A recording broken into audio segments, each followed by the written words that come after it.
I want to read this as a quote so I get this right, and I'm going to ask you a yes or no question, Chris Matthews.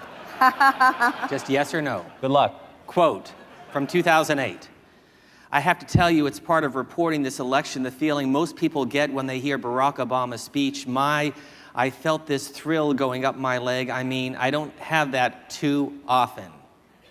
Is the thrill still there today? Well, I had that actually if you had done your reporting over at C-SPAN, you would have checked that I said the exact same thing in 2004 after I heard his address up here in Boston. This is 2012. No, I said this in 2004. I know, but is it there today? I know. I said I want to help you with your reporting first.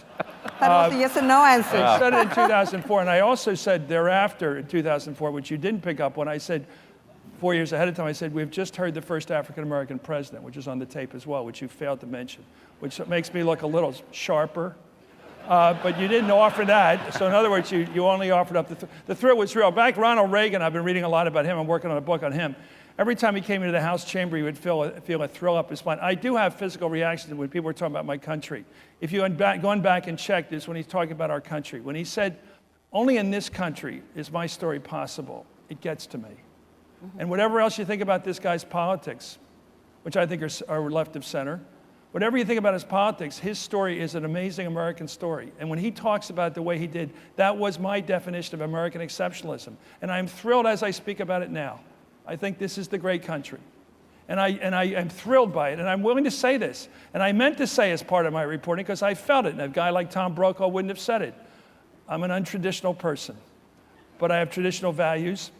And I love the country, and I said so. Perhaps I shouldn't have said so, because I've given a lot of jackasses a chance to talk about it.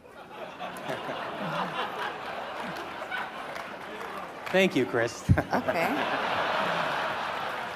So I hope you feel satisfied that you do. raised the most obvious question that is raised by every horse's ass right-winger I ever bump into. And usually they say tingle, which tells me about their orientation, but that's all right. So let me conclude on that note.